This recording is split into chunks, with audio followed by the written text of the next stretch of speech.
नमस्कार। स्वागत है आपका विज्ञान प्रसार के साइंस चैनल में और मैं हूं आपके साथ बीके त्यागी। मुझे याद आ रहे हैं आज अपने कॉलेज और स्कूल के दिन जब हम रसायन की प्रयोगशाला में काम करते थे और बहुत ही रसायनों को लेके जब हम जो उसमें जो क्रिया होती थी, अभिक्रिया होती थी, उसके परिणाम स्वरूप में हम देखते थे कि एक या दो मॉलिक्यूल पानी का भी बना करता था। मुझे लगता है कि अगर जितना पानी हमें कुदरत ने दिया है और जिसका उपयोग हम अपनी हर जीवन की हर कहीं की ज़रूरतों के लिए करते हैं, अगर उतना पानी हमें बनाना पड़ जाए तो क्या होगा। ये बात सुनकर ही पसीना आ जाता है। पानी की कीमत क्या होगी। अभी तक पानी को आर्थिक रूप से बनाने का कोई ऐसा तरीका हमें नहीं मिल पाया है कि जिससे कि जो हमारी पानी की जो ज़रूरतें हैं उनको हम पूरा कर सकें। इसीलिए कहा जाता है कि पानी को हम बना नहीं सकते, हम केवल उसका संरक्षण कर सकते हैं। आज इसी विषय पर बात हम करेंगे और हमारे साथ दो खास मेहमान जो हैं वो मौजूद हैं।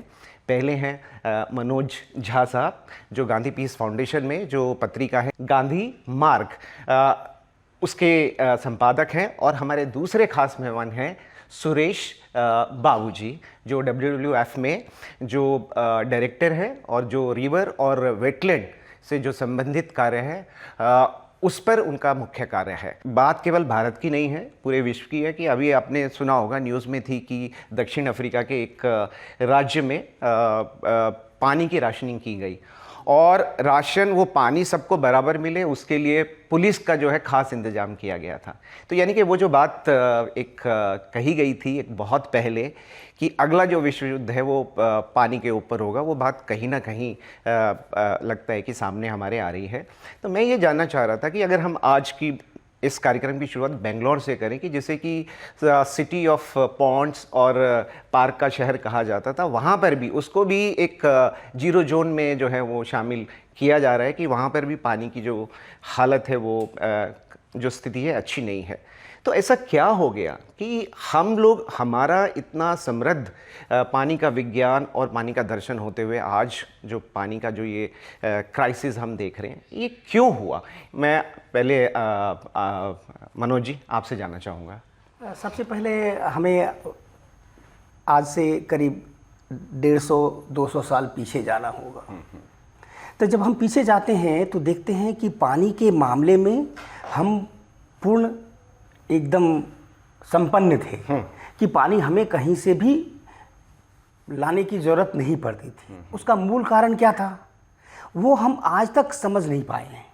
उसका मूल कारण था कि जो पीपल्स पार्टिसिपेशन है वो बहुत ही बढ़ चढ़ के हिस्सा लेती थी और छोटे छोटे पाउंड्स, जिसको तालाब, पोखर, डिग्गी, खाल, चाल, बहुत से स्टेट में अलग अलग नाम तरह से दिया गया है।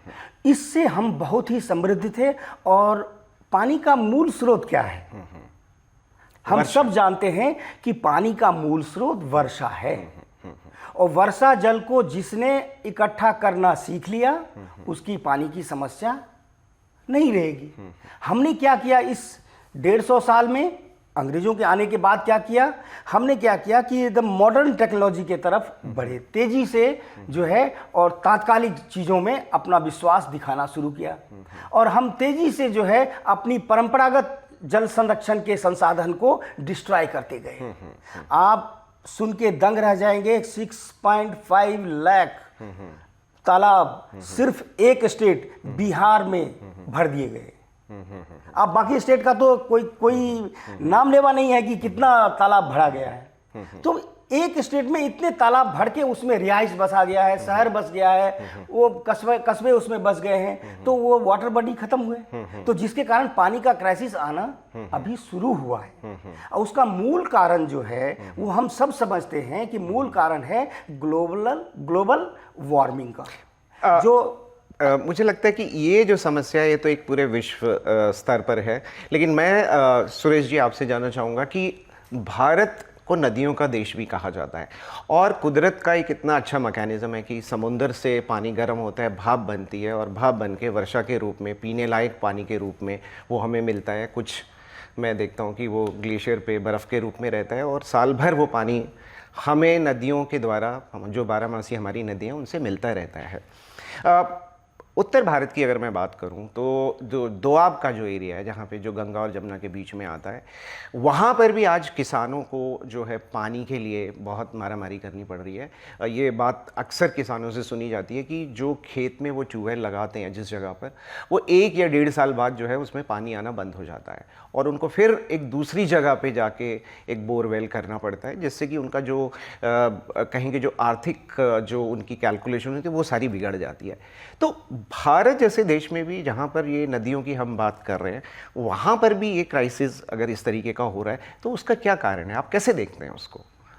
देखिए, जैसे मनोज जी ने कहा, काफ़ी सारे चेंजेस हुए हैं, लेकिन मुझे लग रहा है बिहेवियर जो चेंज हुए हैं हमारा, तो हमारा जो प्रैक्टिसेस है that has actually move towards water intensive practices.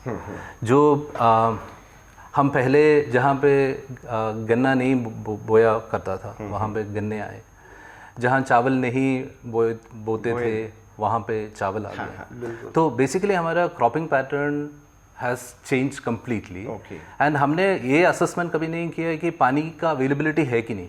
Okay, सो जहाँ पे जिस क्रॉप का फिजिबिलिटी नहीं है वहाँ पे वो क्रॉप उगाने लगे, सो डेफिनेटली पानी का क्राइसिस होगा। एंड इसलिए आज भी हमारे देश 2/3 of our country is still rain fed. ठीक है, वहाँ पे हमारे एक्विफर से आते हैं, भूजल से पानी निकलते हैं इरिगेशन के लिए। एंड एग्रीकल्चर एफिशिएंसी की बात करेंगे तो सरकारी आंकड़े भी कहते हैं कि हमारा एफिशिएंसी इज 35%, मतलब 100 लीटर पानी हम कहीं से भी निकालते हैं, ओनली 35 लीटर पानी इस्तेमाल होते हैं एफिशिएंटली एग्रीकल्चर में, तो बाकी लॉसेस है। तो एक्विफर में नहीं रहा, नदी में नहीं रहा, वो कहीं गायब हो रहे। So that is one.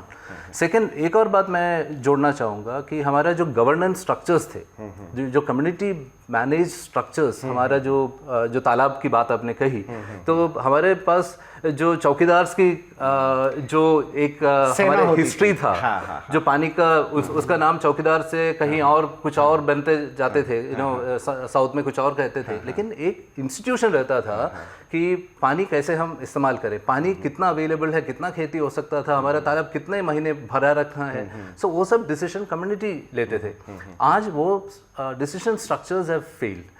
लेकिन मैं बहुत उम्मीद रखता हूँ, क्योंकि काफ़ी सारे ऐसे इनिशिएटिव्स आज के डेट में हमें नज़र आ रहे हैं, काफ़ी कम है लेकिन काफ़ी महत्वपूर्ण इनिशिएटिव्स है। लोग इस ट्रेडिशंस को रिवाइव करने की भी कोशिश कर रहे हैं, तो वो हमें एक उम्मीद देना चाहिए। एंड हमारे जो नए जनरेशन है उनको इंस्पायर भी इसको करना चाहिए।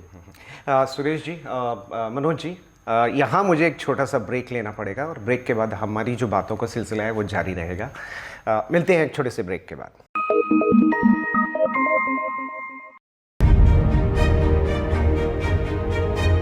इंडिया साइंस एक इंटरनेट आधारित विज्ञान वेब चैनल है। ये चैनल भारत सरकार के विज्ञान और प्रौद्योगिकी विभाग द्वारा शुरू किया गया है, जिसका कार्यान्वयन और प्रबंधन विज्ञान प्रसार कर रहा है। इंडिया साइंस www.indiascience.in URL पर उपलब्ध है। इस द्विभाषीय चैनल की विषय वस्तु हिंदी और अंग्रेजी में उपलब्ध है। इस चैनल को इंटरनेट की सुविधा वाले किसी भी उपकरण पर देखा जा सकता है। ये वीडियो प्लेटफॉर्म विज्ञान और प्रौद्योगिकी के ज्ञान के प्रसार हेतु समर्पित है। विशेषकर भारतीय दृष्टिकोण, लोकाचार और सांस्कृतिक संदर्भ में वैज्ञानिक जागरूकता फैलाने के लिए दृढ़ प्रतिबद्ध है।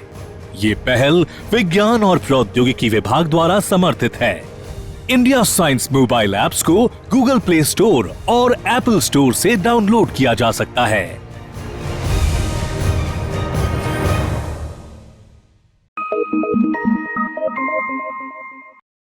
ब्रेक के बाद फिर आपका स्वागत है।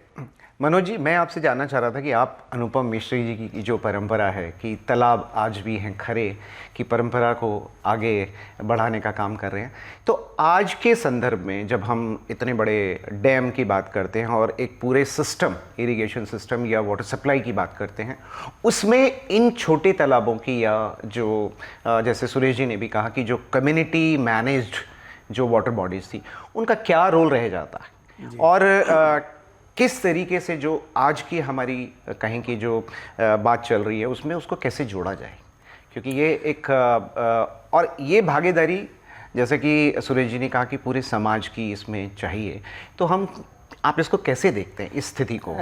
देखिए, सबसे पहली बार क्या सोचना है, सोचना ये है कि हम पानी के मामले में इतने समृद्ध और इतने नियोजित ढंग से सोचें कि आगे आने वाले पीढ़ियों को दिक्कत ना हो, और हमारी जो अभी आवश्यकता है उस आवश्यकता की पूर्ति उससे हो जाए। इतने बड़े देश में कोई बड़ी एक योजना से सबको पानी पहुंचाना संभव दिखता है आपको? हाँ, थोड़ा बिल्कुल मुश्किल नहीं। हाँ। थोड़ा मुश्किल नहीं, बिल्कुल मुश्किल है। क्योंकि हमारा जो भौगोलिक स्थिति है और हमारा जो धरती का जो रंग और ढंग है उसमें ये बिल्कुल मुमकिन नहीं है। अब सवाल उठता है कि सबसे पहले हमें विकेंद्रीकृत व्यवस्था पे जाना होगा। उस व्यवस्था के तहत एक पंचायत के लिए कितनी पानी की आवश्यकता है, उनके पीने के लिए इतना चाहिए, कृषि के लिए इतना चाहिए, माल मवेशी के लिए इतना चाहिए और चीज़ों के लिए इतना चाहिए, उतना पानी हम एक पंचायत लेवल पर, पंचायत स्तर पर हम इकट्ठा कर लें। तो ये सदा ये चीज़ें छोटी वाटर बॉडी और मेंटेन बाय द पीपल, सरकार को भी मेंटेन नहीं करना है। एक बार सरकार को सहयोग करना है और वो बॉडी बनने के बाद उसको पीपल मैनेज करे और वो परंपरागत ढंग का हो और लगातार चलता रहे।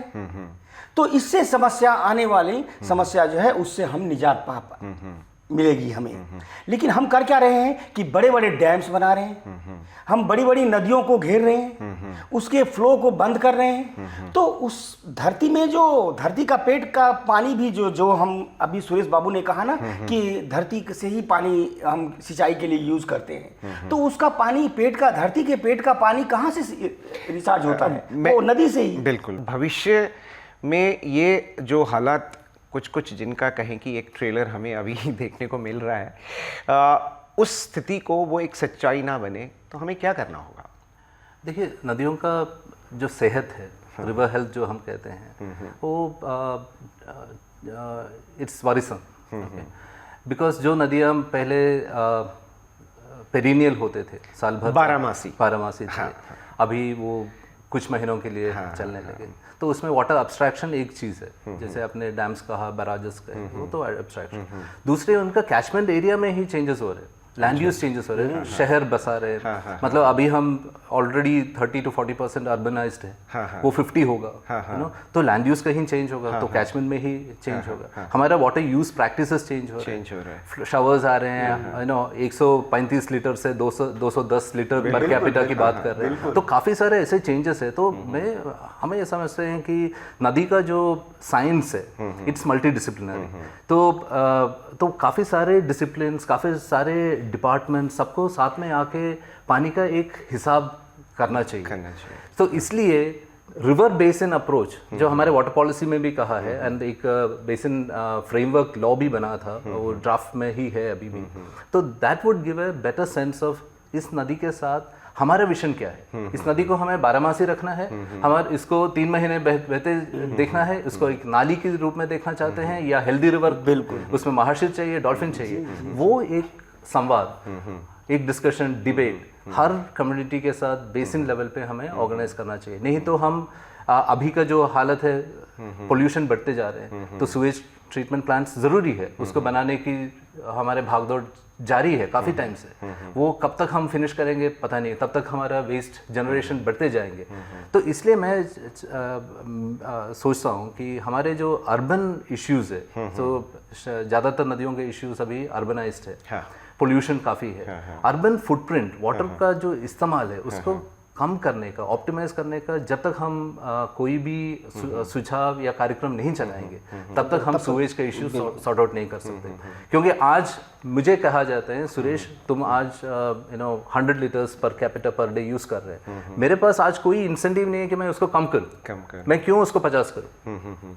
पानी तो फ्री में मिल रहे हैं मुझे, पानी कहीं से भी आ रहा है, मेरा कोई जिम्मेदारी ही नहीं है। तो जब तक वो माइंडसेट चेंज की और हम काम नहीं करेंगे, सो काफ़ी सारे इश्यूज है। सो जस्ट टू समराइज, नदियों का हालत अभी वरिसम है, but it is high time that हम उसके ऊपर थोड़ा सोच समझ के काम करें। एंड हमने अभी एक असेसमेंट किया था WWF ग्लोबली हमने जो फ्री फ्लोइंग रिवर्स का मैपिंग किया, मतलब नदियों का धर्म है बहना, लेकिन unfortunately rivers are not flowing.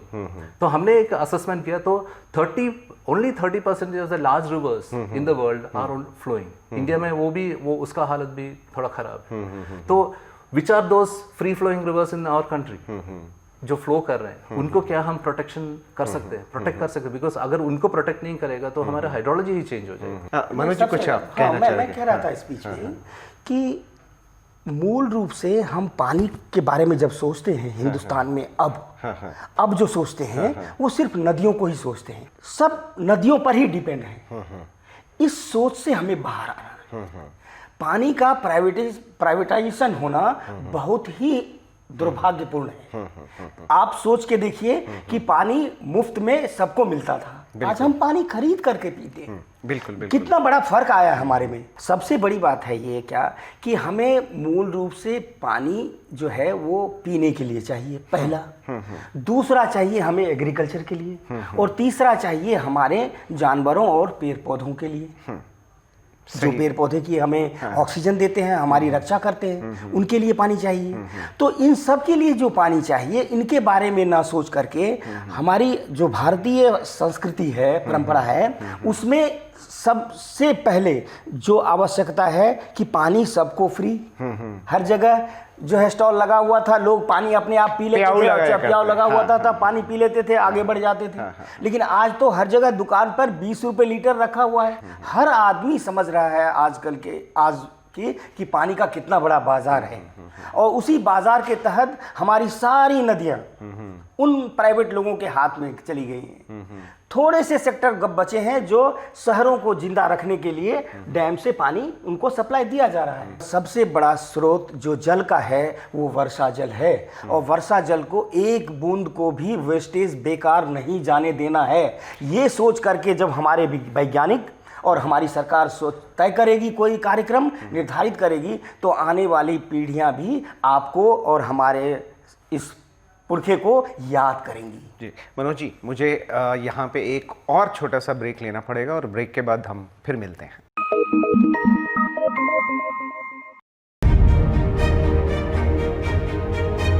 India science एक इंटरनेट आधारित विज्ञान वेब चैनल है। ये चैनल भारत सरकार के विज्ञान और प्रौद्योगिकी विभाग द्वारा शुरू किया गया है, जिसका कार्यान्वयन और प्रबंधन विज्ञान प्रसार कर रहा है। इंडिया साइंस www.indiascience.in URL पर उपलब्ध है। इस द्विभाषीय चैनल की विषय वस्तु हिंदी और अंग्रेजी में उपलब्ध है। इस चैनल को इंटरनेट की सुविधा वाले किसी भी उपकरण पर देखा जा सकता है। ये वीडियो प्लेटफॉर्म विज्ञान और प्रौद्योगिकी के ज्ञान के प्रसार हेतु समर्पित है। विशेषकर भारतीय दृष्टिकोण, लोकाचार और सांस्कृतिक संदर्भ में वैज्ञानिक जागरूकता फैलाने के लिए दृढ़ प्रतिबद्ध है। ये पहल विज्ञान और प्रौद्योगिकी विभाग द्वारा समर्थित है। इंडिया साइंस मोबाइल ऐप्स को गूगल प्ले स्टोर और एप्पल स्टोर से डाउनलोड किया जा सकता है।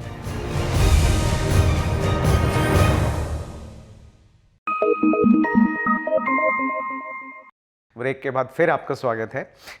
सुरेश जी, मैं आपसे एक जानना चाह रहा था कि जिस तरीके से मनोज जी ने छोटे तालाबों की भूमिका के बारे में बताया कि उसका एक अपना इकोलॉजी है, और पानी की जो कहीं उपलब्धता है उसमें एक वो रोल प्ले करता है, ठीक उसी तरीके से जो वेटलैंड है, नम भूमि जिसे हम कहते हैं, वो उसका भी एक बहुत बड़ा इकोलॉजिकल रोल है और पानी की उपलब्धता के लिए। पर जैसा कि अभी आपने कहा कि वो भी कम होते जा रहा है, तो वो क्या कारण है? और दूसरा ये कि उनके बारे में क्या क्या किया जा रहा है कि उनको भी बचाया जाए। हालांकि रामसर कन्वेंशन में हमारे बहुत सारे जो वाटर बॉडीज़ हैं, वेटलैंड्स हैं, उनको शामिल किया गया है, बट क्या जो डिज़ायर्ड रिजल्ट्स हैं पानी को लेके वो क्या सामने आ रहे हैं?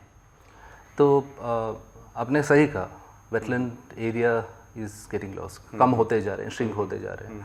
एंड जो छोटे तालाब हो, बड़े तालाब हो, छोटे नदियाँ हैं, मार्शस है, ये सब वेटलैंड कैटेगरी में आते हैं। Wetland is a broader definition. 2010 में 10-11 में आपको याद होगा एक वेटलैंड रूल्स फ्लोट किया था MOEF ने, तो उसमें काफ़ी स्ट्रिंजेंट वेटलैंड्स को कैसे प्रोटेक्ट करना है उसका एक रोड मैप सजेस्ट किए थे।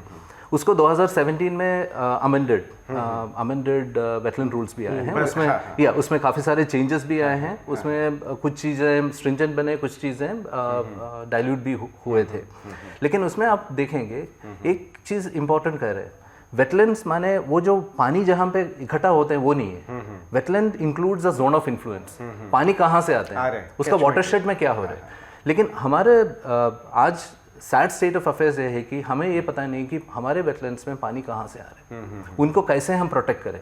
उसका चैनल्स जो हुआ करता था वो खुला है, उसको ब्लॉक्ड है, एनक्रोच्ड है, क्या है, उसको कैसे सुधारें। सो काफ़ी सारे चीज़। सेकंड, मेरे घर से जो नाले निकल रहे हैं वो शायद कोई भी वाटर बॉडी में जाके गिर रहे हैं, पोल्यूशन है, सॉलिड वेस्ट डंप। आप NCR में ही जाइएगा, काफ़ी सारे वेटलैंड्स ऐसा है कि आज थोड़ा सा हमने कूड़ा डाला, कल थोड़ा और, तो आधा भर गए। तो मेरा मानना ये है कि हमें इस इश्यू को सीरियसली एड्रेस करना है। फर्स्ट, हमारा जो मैपिंग हुए हैं, एक वेटलैंड एटलस बने हैं 2011 में, उसका ग्राउंड ट्रूथिंग हमें इस वक्त तो 8 साल निकल चुके हैं, तो उसको ग्राउंड ट्रूथिंग करें कि एक्चुअल में हमारे कंट्री में, हमारे देश में कितना वेटलैंड्स बाकी है, वो किस हालत में है, उसका सेहत क्या है, उसमें पोल्यूशन है, एनक्रोचमेंट है, उसमें पानी आ रहे है कि नहीं। तो that will form A road map, that will help us device A road map for restoration of wetlands. मैं ये भी कहना चाहूँगा, आपने बैंगलोर की कहानी बताए थे, काफ़ी सारे लोग इंटरेस्ट लेके, वो भी बिजी लोग हैं, IT सेक्टर में काम कर रहे हैं, बहुत बिजी लोग हैं, लेकिन उन लोगों ने अपने जिम्मेदारी लेते हुए काफ़ी सारे वेटलैंड्स प्रोटेक्ट करने की कोशिश कर रहे हैं। काफ़ी सारे चेन्नई में कर रहे हैं, दिल्ली में कुछ लोग काम कर रहे हैं, नोएडा में कर रहे हैं, काफ़ी सारे smaller groups are working towards conservation of wetlands. इनको हमें हाईलाइट करना चाहिए। एंड बहुत ही महत्वपूर्ण चीज़ है, वेटलैंड जैसे इश्यू में लोगों को कनेक्ट करना मुश्किल नहीं है, क्योंकि मेरे घर के सामने है, उसका बेनिफिट्स काफ़ी है। चेन्नई डूबा, गुड़गांव डूबे, मुंबई डूबे, दिल्ली में पानी बाढ़ आते हैं, काफ़ी सारे। क्यों डूबते हैं हम? क्योंकि हमारे लैंडस्केप में जो पानी अब्जॉर्ब कर सकते थे, जो कुशन का काम करते थे, वो अभी गायब है। तो मेरा सिंपल चीज़ है, जो एजुकेशन की जो बात कर रहे हैं, अवेयरनेस की बात कर रहे हैं, वेटलैंड्स और नदियों का जो वैल्यू है, वो वैल्यू क्या है, इकोसिस्टम सर्विसेज वो क्या देते रहे आए हैं, एंड वो कैसे आगे का फ्यूचर हमारे बनाने में काम करेगा, हेल्प करेगा, वो हमें कम्युनिकेट बहुत पावरफुली करना चाहिए। तो आज के इस पूरे विचार विमर्श में जो बात सामने आई वो ये कि अगर हमें पानी की समस्या को इतना विकराल रूप देने से ना बने, उसे अगर हमें बचाना है, तो जो हमारे पानी के स्रोत हैं, चाहे नदियाँ हों या छोटे तालाब हों या जो नम भूमियाँ हैं, उनको ध्यान में रखते हुए उनको बचाने के लिए जो हमारी पुराना जो कहें कि जो हमारा ट्रेडिशनल नॉलेज सिस्टम था, या कहें कि जो हमारा पानी का दर्शन था, वो और जो हमारे पास आज जो आधुनिक विज्ञान ने जो हमें जानकारी दी है, उनका एक कहें कि समागम का हमें करना पड़ेगा। और उसके साथ जो बहुत एक पूरे इस डिस्कशन में जो बात निकल के आई वो ये कि जो लोगों की जो भागीदारी है, बिना उसके ये जो समस्याएं हल नहीं हो सकती। पानी को लेके उनकी वो अपनी ज़रूरतें और एक जो कहें कि उनकी जो एक ड्यूटी है, पानी से जो स्रोत है उनको एक ऐसे प्रीशियस कहें कि एक रिसोर्स के रूप में देखने की, अगर ये नहीं तो हमारा जो भविष्य है वो भी खतरे में पड़ सकता है। सुरेश जी, मनोज जी, आप हमारे स्टूडियो में आए, आपका बहुत बहुत धन्यवाद। और आपको हमारा ये कार्यक्रम कैसा लगा, अपनी राय और सुझाव आप हमें नीचे दी गई ईमेल पर बता सकते हैं। तब तक के लिए आप हमें आज्ञा दीजिए। नमस्कार।